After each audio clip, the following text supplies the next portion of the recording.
Welcome to the Self-Publishing School podcast. This is the podcast to listen to if you're an aspiring writer or an author who wants to be more successful. On this show, you'll learn how to write and launch a book successfully, all from the top authors and people just like you who are doing it at the highest level. I'm your host, Chandler Bolt, the founder of Self-Publishing School, the author of the book called Published, and the CEO of selfpublishing.com. For free training on how to publish a book that sells 10,000 copies, go to selfpublishing.com/free training. Hey, Chandler Bolt here, and joining me today is Paul Scanlon. Paul is a speaker. He's a business success coach. He's the host of the podcast called Growing Big People with PS. He's also the author of a book called I Am Not My Father, and the founder of the Guide Mastermind program. I'm really excited. He's got kind of a deep background as a speaker and a pastor, and a deep background in writing. So excited to talk about kind of weaving some of those things together today in this interview. So Paul, welcome. Great to have you here. Hi, Chandler. Great to be here. Thanks for having me. Yeah. So I was looking on your website, and you've got this book called I'm Not My Father. What was kind of the impetus behind that, publishing that book, and how does that fit in with what you're doing now, speaking and business wise? Yeah, I wrote the book because I wanted to do better on my watch than my father did on ours. My dad was violent, alcoholic. I was one of 6 kids, and he beat the hell out of us. Certainly weekly. I remember on Thursdays, on payday, was a triggering day for us all because he got paid in cash back then and went to the bar and spent what my mom obviously needed. And when he came home, we go to bed early Thursday nights so that we'd avoid a beating if we were seen. So that was my childhood. And I felt when I had kids and so on and grandkids, I had done better. I've done better, but I haven't spoken about why I wanted to or did better. So I wrote the book, I'm Not My Father, to kind of say, maybe you're not either. And even if you had a good dad, you're still not your father, because we all have to parent in our own unique ways, given the cards life deals us and what version of us is parenting at any given time. And I think writing the book was good for me to put all that down in print, to go from head to hand.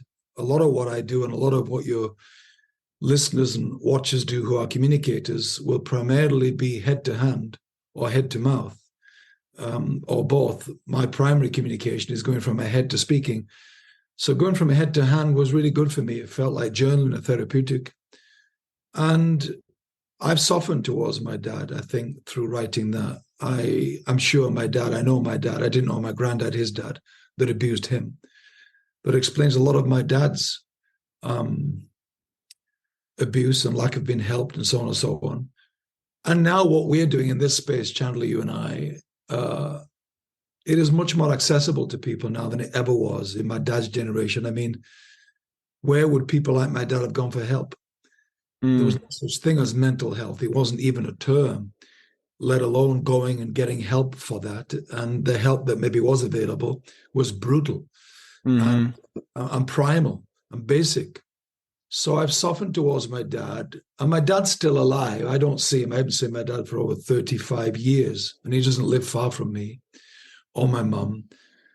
And I worried about, would he read the book? And people said to me, what if your dad reads it? And I thought, well, one, I don't think he will. And two, I don't know that I care, because the book is kinder to him than I really should have been. And if I wait too long, I won't write it. I'll get past the point of it being something that matters to me. So all of that was wrapped up in writing the book, I'm Not My Father, because I think a lot of people need to have that mantra over their lives, especially if they're afraid of having kids because they feel, I'll be a bad father. So the book has done great amongst especially, young men like I was when I first had kids, that are terrified of history repeating itself. And history will always repeat itself unless there's some resistance and some pushback to it doing so. That's good. And you kind of alluded to this a little bit, but I'd love to hear, like, what was the toughest part of writing that book, and what would be your advice for folks? Because I feel like in our world of publishing books, a lot of times when people are writing about tough life experiences, it's twofold. One, it's difficult to write it. It's almost like free therapy, like going through and actually writing the book itself.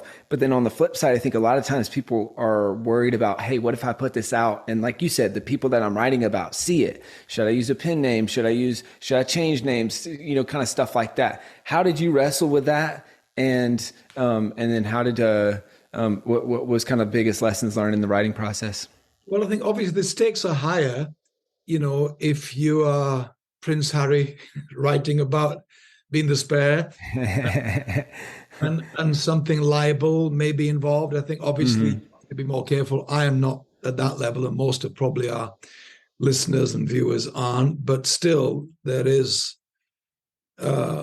things to think about. I feel for me, Chandler, that I knew I wasn't writing this book from an open wound, and I don't think anybody should write or post or speak from an open wound. We don't want, as much as it's fascinating to watch, I don't think we want the Jerry Springer version of people's lives.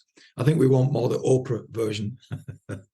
My point being, we need to let a thing move beyond a wound to it becoming a healed scar, by which time this cry for help that a wound has become an act of service to others. So I wrote the book, I feel, from a place of wanting to serve others, as I mentioned a moment ago. I think that makes anything we do safer. It makes it more balanced. It makes it kinder. It makes it softer.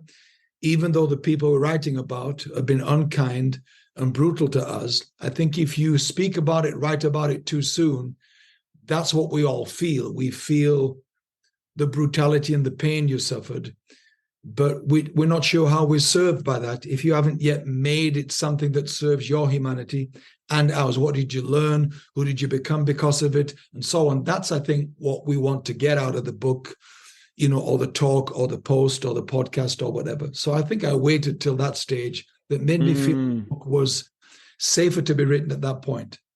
That's interesting. I wrote down the Jerry Springer versus the Oprah approach to writing about tough life experiences. Yeah. What's the difference in your mind? And it sounds like one of the big things was, hey, I've got to be I've got to let some time pass so that I'm not writing from a raw, vindictive place. Like, what are maybe some of the other differences that you see between how people can write between those two big point of views? Well, social media is full of people who are doing things for reaction, which was Jerry Springer kind of culture. Yeah, I get it. It gets attention. It gets, in the TV show's case of Springer, it gets large viewing audience, so on and so on, because somehow we find some comfort in seeing people who are doing worse than us, or we frame it as that, or who are worse off than us, and we kind of feel we're doing better. I get it. And there's an attraction, there's a popularity in writing, speaking, posting from reaction and pain. And a lot of reality shows are based around that kind of thing. I get it. But I think the older you get, if it's an age thing, the wiser you become. I think the more you're looking for things that are going to add value to your life, even though it comes from suffering in someone else's life. And I would say to anybody that is thinking of putting something out that is, a book or a something written or something that is a major expression of their life or a season of their life, ask yourself, what is your end game? What is the takeaway for me listening to it? Ask yourself that. And if you're not sure about the answer, and you won't have one if it's reaction. Reaction doesn't care about that. If you've gone beyond reaction, you'll have an answer to that that's thought through. You'll want to help me lift my game in the air. You want me to avoid certain things that were blind spots for you. You want me to do better in my life than you did, perhaps in your business, your bankruptcy, your divorce, you tried to do whatever. Then it's worth, putting out there in the hope that someone will be helped by that. But I think if it hasn't reached that stage, then it needs to be on the back burner a little bit longer, I think. I mean, there's millions of people paying no attention to that because we're in this clickbait generation. We want to grab attention, and we don't really care why we have attention. We just want attention because we're living in an attention economy. Everybody wants a piece of your attention. And a quick way to get that is by being dramatic and sensational. But I don't know that it's pushing anything forward in the needle of our human flourishing. Yeah, I definitely agree with that. And so you talked about getting clear on the end goal for the book.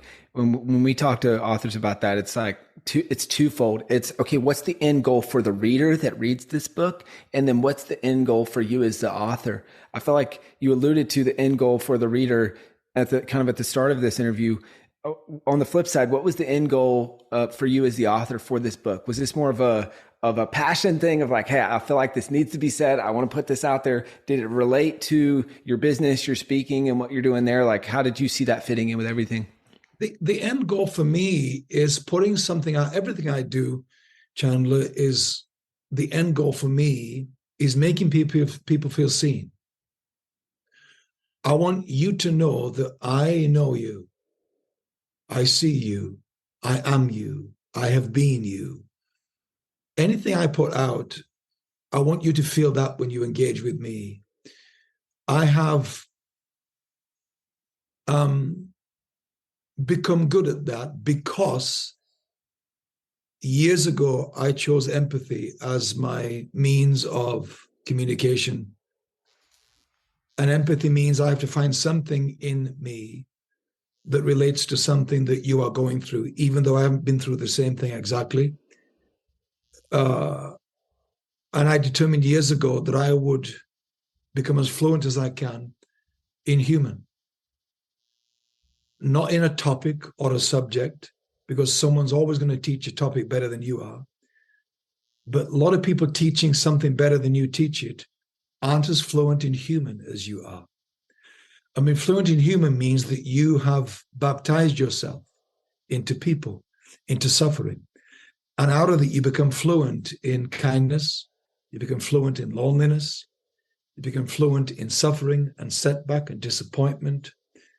And when you're fluent in those languages, you can connect to anybody, anywhere in the world. People ask me all the time, how can you do what you do in multiple cultures? And I say, the culture is really irrelevant to a large degree because everybody in Indonesia, where I travel a lot, is fluent in those human conditions.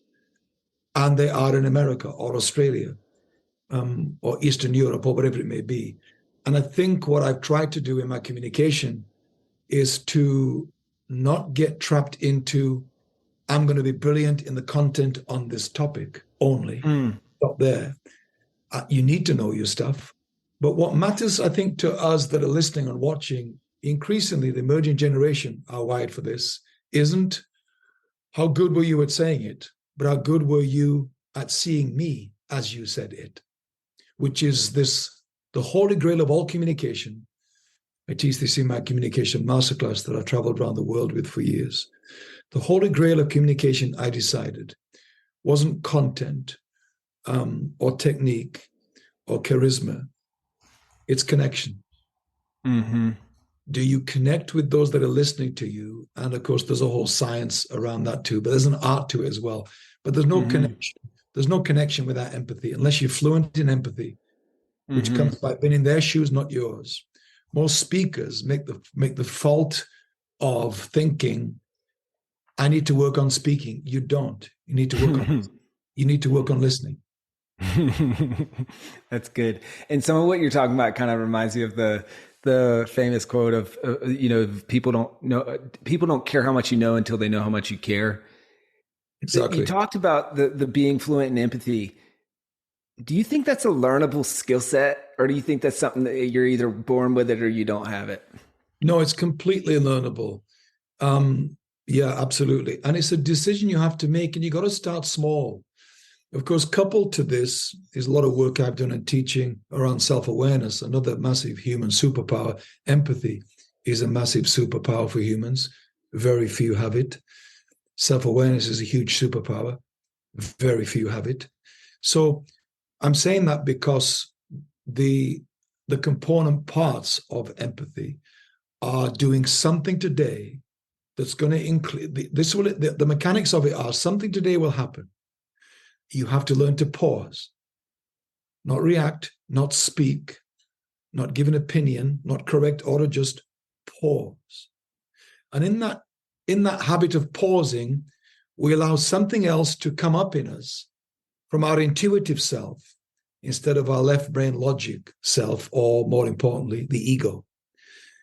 The ego doesn't have time for empathy. It is too threatened by you being empathetic because its whole status and false narrative about you is threatened if you show too much interest in someone else's suffering. So I think this pausing, I began to teach myself to pause, listen, especially with people who thought differently to me, or who I would have framed historically as enemies, or people I can't learn from. So this habit of pausing, allowing space internally for something else to come up. And the more you do that, the more you are slower to speak and slower to judge, and the more likely you are to think, wow, this person's really gone through something to react like that or to say that. And it can be something on a TV show or a movie. It doesn't need to be a physical interaction.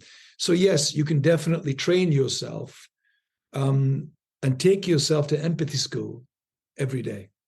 I like that. Take yourself to empathy school. So I'm curious, you obviously led a church for, I want to say it was 30 years or so. 30 years, yeah. Yeah. A pretty massive church in the UK. Yeah. And so you've obviously, I mean, that's a master class in connecting on a human level. And I once heard someone talk about TD Jakes' speaking style and how his genius was the ability to speak to the person in the front row as much as the person in the back of the church that just kind of snuck in at the last minute, all socioeconomic classes, and just like kind of to your point of meeting people where they're at. So I feel like that is a masterclass in itself. What are some of the biggest lessons that you learned from that experience that parlay kind of into how you better communicate, to your point, both in the spoken? I like what you said, the head, I think you said like head to pen and head to mouth, like, so both in the spoken word and in the written word. Yeah. TD Jakes' genius isn't speaking at the front or back row. That's what people experience. It's empathy. Hey, Chandler Bolt here. I hope you're loving this episode so far. It's time to go from inspiration to implementation. All right, so if you've learned something, we want to help you implement what you've learned with your book. So what I want you to do right now is go to selfpublishing.com/schedule, book a publishing consultation with one of the experts on my team. We'll talk about your goals for your book, your dreams, your challenges, your next steps, and we'll start putting together a plan. All right, so go to selfpublishing.com/schedule, book a call with the team. Let's see how we can help with your book. It's time to implement. Jakes makes you feel seen, and other great speakers do that, which makes you feel, whether you're at the front or the back, it makes no difference to him. I did decide many years ago to intentionally speak to the back row in the church world. People at the back historically often, in England, by the way, 90% of people in our country do not go to church and are quite anti-church, very unlike America, and especially Bible Belt America, where you are. So I felt someone coming to church was such a big countercultural thing to do in our country that it's my job to make them feel seen. So I doubled down on all of the nuances forensically of why is it people don't go to church in our country. And the reason is often because they've been. And when they got there, they didn't find this open-handed gesture I'm doing now for our listeners only. Whosoever will may come, this Bible verse we use a lot that Jesus said. They don't find the open arms. They find a wagging finger. And so they don't go back. So again, empathy allowed me to realize that, to be in their shoes as a non-church person looking at the outside in at ourselves, rather than me as an insider looking outwards from the religious bubble we were in. I don't agree to a degree, Chandler. I know what you mean, because this should be true that being a pastor is a masterclass in human connection. I wish that was true. The problem with the church world and with religion is that the culture is hijacked by a transactional energy. Anything you are doing that is driven by a transactional energy and idea is going to interrupt and mess with connection. In other words, if I'm on a platform trying to get you to join something, buy something, commit to something, show up at something, be part of something, support something, volunteer for something, if that's my agenda, almost everything I say is going to be infused with that. And it was until I woke up to realize that that's what's going on here. And it's a huge turnoff. You know what it's like yourself when somebody tries to sell you something. Mm-hmm. We're more likely to buy a product if somebody convinces us how it adds value to our life, or how it solves a problem we have. This is why entrepreneurs are brilliant. Entrepreneurs aren't trying to sell anything. They're trying to solve problems. Mm-hmm. So in the church, we were trying to sell things under the guise of solving problems that people didn't really have. And so one of the things I did, in the church fairly early on in my pastoring, though it was very unpopular and still is, I determined that I would stop speaking to Christians and start speaking to humans. Because what we had in the church, Chandler, and this is true in many, many churches around the world that I've traveled in and still do to a degree, is that we had people that were good Christians, but bad humans. And we'd settle for the church. We'd settle for that. You could be good in the church bubble, but then very unkind to people outside the church bubble. Couldn't get on with people, weren't kind, weren't generous, weren't forgiving, weren't open. And when I started busing people in from the worst parts of our city, which our church had never done, our church was white middle class, which was not the demographic of our city. When I started busing in Black people and people of color, and busing in people that had criminal backgrounds, or busing in people that were in the red light prostitute area of our city, or busing in drug dealers or homeless people, all hell broke loose amongst the Christians. And I realized we had a problem. I realized I'd been part of creating that problem, that we had a bubble we were in. And when I brought people in that burst that bubble or disrupted it, all hell broke loose. So I know what you mean by it should be a masterclass. It should be in human connection. It's not. It's a masterclass in connection with like-minded people. It is a massive disconnection from people that think different to us, who are our future, which is the unchurched. Everything we did should have been for them, not for those that were inside. And so when I began to do these things in the church, what happened was what I affectionately called the church mafia began to emerge in their resistance tactics against me changing the nature of our church to accommodate people that were different to us. And we went into about 2 years of meltdown. People left, took their finances with them. And because we're donation dependent, finances are controlling in the church. People control with their money. People control their family block bookings in the church, and so on and so on. So I agree with you. It should be a masterclass in empathy. It's not. It's a masterclass in empathy with the people that pay the bills often and your friends in the church religious hierarchy system. Let me ask you this on kind of on that subject. Do you, obviously in that instance, like the dynamic and the demographic of your church changed? And not even just like in that specific instance, but maybe more broadly outside of that, like, do you change the way that you're speaking to cater it to the group that you're speaking to? Or is that and this could be speaking, this could be writing, or is that kind of, do you say, hey, I've got my style and I've got the way that I deliver it, and regardless of where I'm at and who's there, that's that delivery style? How do you look at that? Delivery style changes when you find your why. If you don't know your why, your delivery style will usually be some off-the-shelf thing you picked up from TD Jakes or whoever your heroes are. So I watched people for years try to bolt on bits of people they admire as speakers, and it looks like that. It's not authentic. It's not authentic until whatever you are doing in your delivery is connected and aligned with why you're talking in the first place, why you're writing in the first place. So for me, my delivery became streamlined and much sharper when I figured out my why.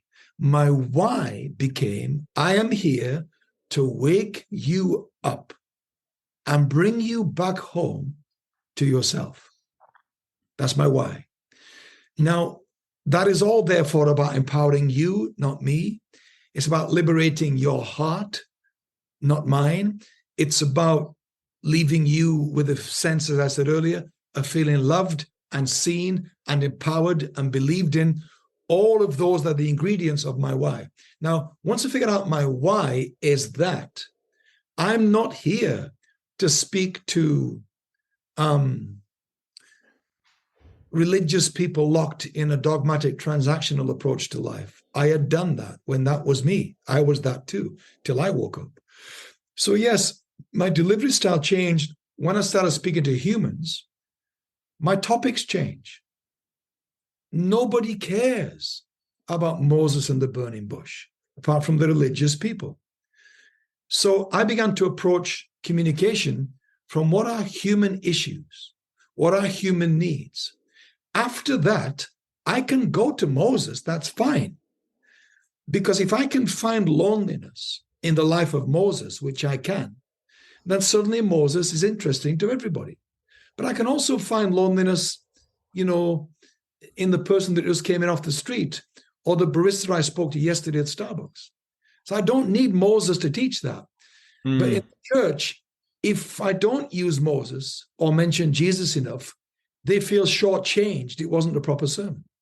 So I realized that my delivery style changed when I found my why. My why isn't to tick the boxes of a sermon for the sermon connoisseurs. My why is to make you feel loved and seen, and maybe make you feel it's worth living another day or two because something better could happen if you can wake up and get better. So yes, my topics changed, my delivery style changed, my vocabulary changed, and my energies changed, and my metrics changed in how I measured outcomes. I see. So I think a lot of times when we're helping people with their books, we talk about kind of like the 4 Ps. So person, pain, promise, price. And when people are writing, a lot of times they'll struggle with their voice. And it's so funny. It's exactly what you said. Should I write this way or this way? Should I maybe be funny or should I be serious? And then oftentimes what ends up happening is exactly what you said. We just copy the style of our favorite author, or we copy the style of a recent author that we read their book that we really liked.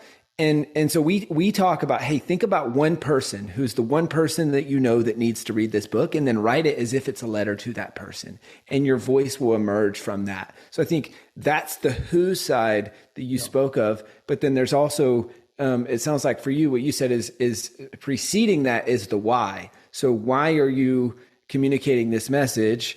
And then, so getting clear on that, and then coupling that with the who you're delivering it to. That way you can kind of customize the delivery based on that. Is that the best communicators in the world? I think, Chandler, are that because they have a very strong why. This is true of the best organizations in the world. They are that because they have a very strong why, not a very strong what, who, where, and how. That's not their strength. That matters. But all of those things, all those logistical things that matter themselves are a mess when they're not driven by a one big clear why.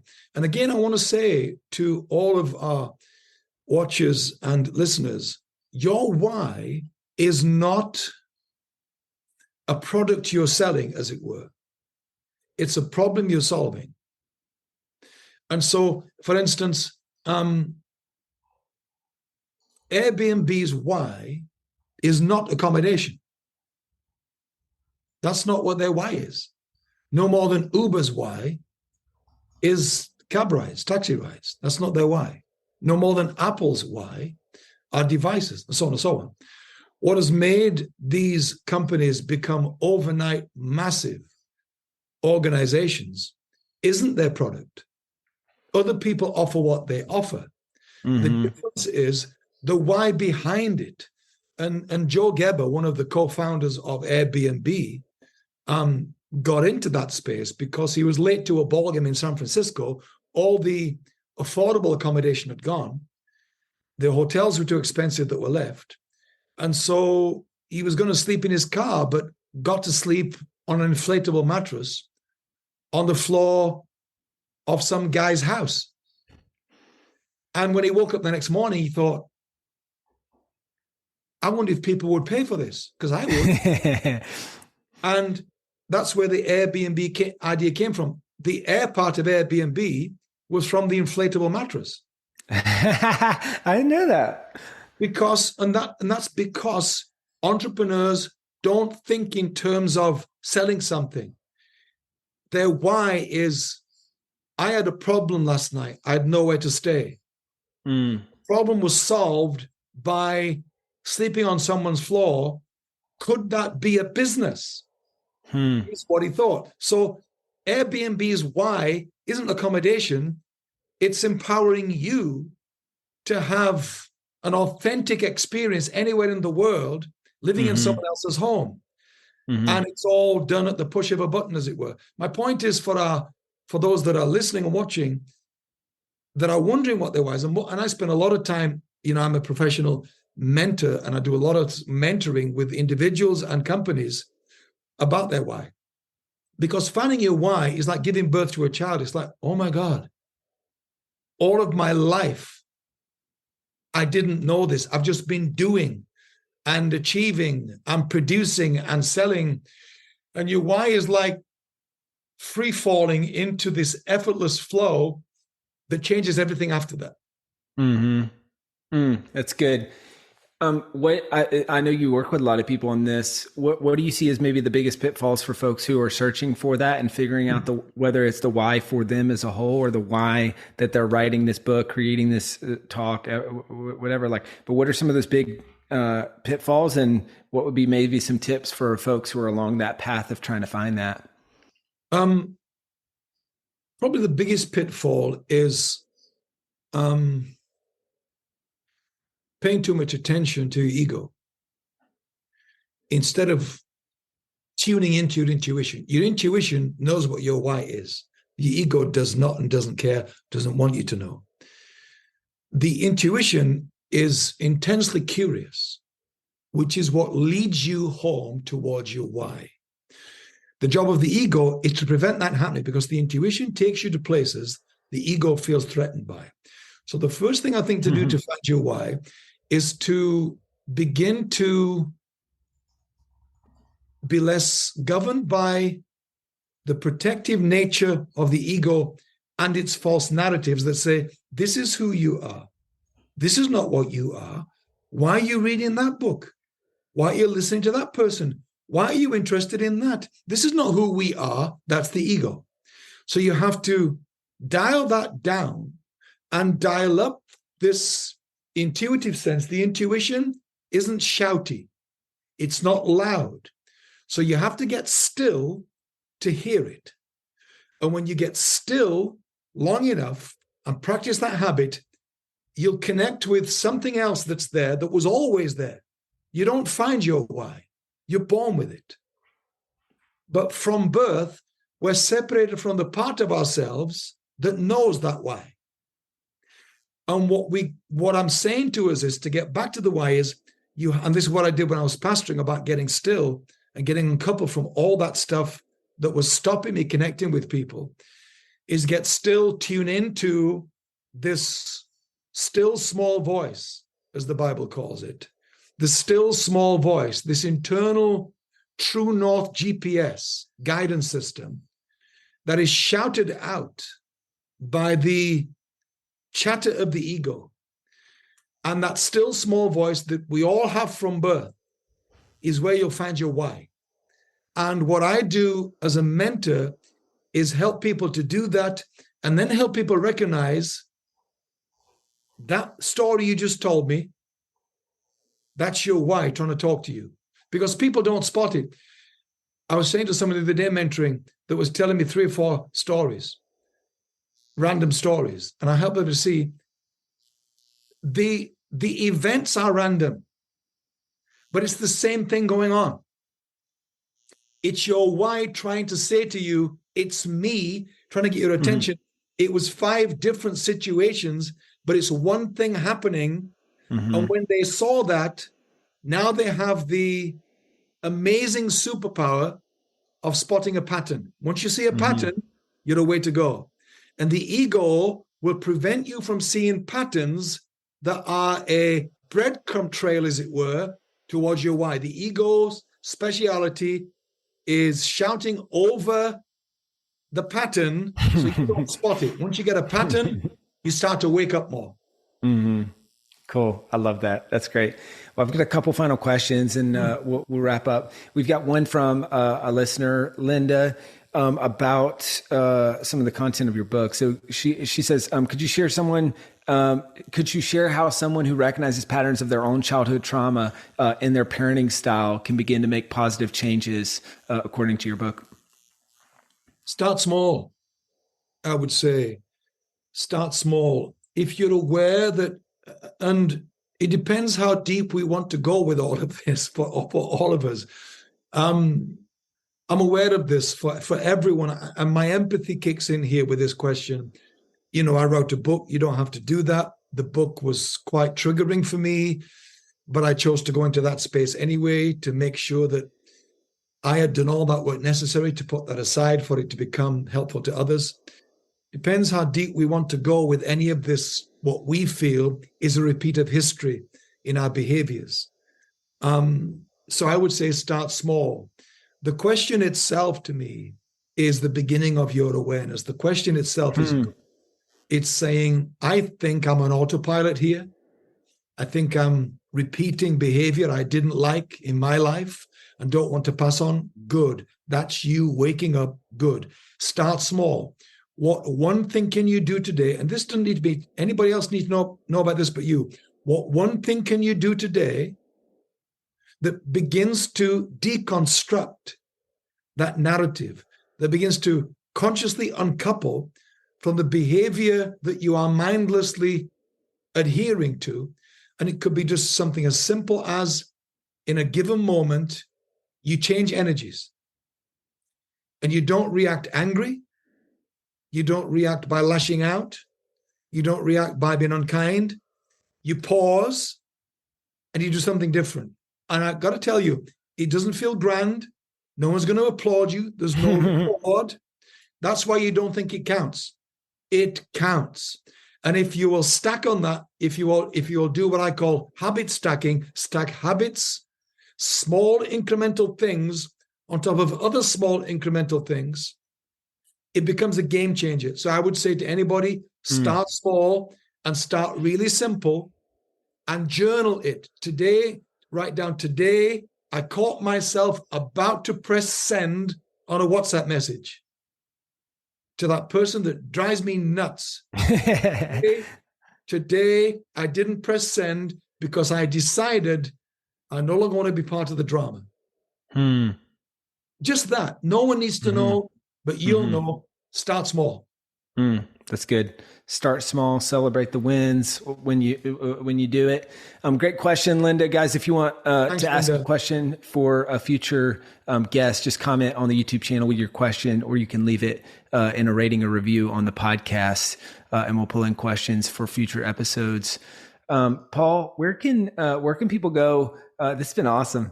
where can people go to find out more about you, to get your book, to find out more about speaking, working with you, all that good stuff? Social media, my social media address is Paul Scanlon UK or paulscanlon.com. Simple as that. And you'll find what I'm up to. And I'd love to connect with whoever is out there and wants to join the party that we're all involved in here, because there's never been a time like this, I don't think, Chandler, where we that are waking up need to find each other. Waking up can be very lonely when you don't know anyone else that is, or anyone else in your space or world or family is. When I woke up in my teenage years, I look back now, I had no help. I didn't know it was waking up then, but it was. Often waking up feels very awkward, and others experience it as rude, disrespectful, because often waking up has a degree of defiance in it, like a hell no to what's kept you unconscious. So we need to find each other in the early stages of waking up. Otherwise, you will go back to sleep, and that would be a tragedy, because all the life you were here to live is not possible until you wake up to your authentic self. So I hope people get in touch, and not to do anything with me that's like some, arrangement with me or pay for mentoring. I just mean anything that I put out is all coming from that why that I want to put out to people to help them to wake up. That's cool. Well, guys, two things as we close. Go to paulscanlon.com or check out Paul on social. I think you said Paul Scanlon UK. Or secondly, if you're inspired by this, you want some help on your book, head on over to our site at selfpublishing.com/talk. Book a call with the team. We'd love to help put together a plan for you and for your book. Paul, thank you so much, man. I appreciate you. Thanks, Chandler. Lovely to see you. Thanks, everybody. Thanks for being here. Take care, everybody. Thank you. Thank you so much for watching or listening to this episode of the Self-Publishing School podcast. I know there's so many places that you can be spending your time. There's other podcasts that you could be listening to, YouTube channels that you could be watching. So thank you so much. It means the world. Now, I want you to do 3 things right now if you found this episode helpful. All right, number 1, I don't know if you know this, but we've got a YouTube channel. It's a companion channel to this podcast. All the video versions of the episode are on the YouTube channel. So number 1, subscribe to the YouTube channel. Number 2, if you're listening to this podcast wherever, whether this is Spotify, Apple Podcasts, number 2, I want you to subscribe to this podcast right now so you don't miss a future episode. And then number 3, this is probably the most important, leave a review on the podcast. All right, reviews are super important and help this podcast get discovered by other people. So number 3, leave a review on the podcast. Thank you so much. I'll see you in the next episode. If you're on the fence about scheduling a publishing consultation call with my team, maybe you're not quite ready for that, I've got some free training that I think will be really helpful for you. All right, all you have to do is go to register to sign up. Go to selfpublishing.com/free training. When you do, you're also going to get a free digital copy of my new book, Published. And on that training, you're going to learn the next steps of how to implement with your book. So how to write, how to publish, how to launch successfully. So go to register right now at selfpublishing.com/free training. I'll see you there.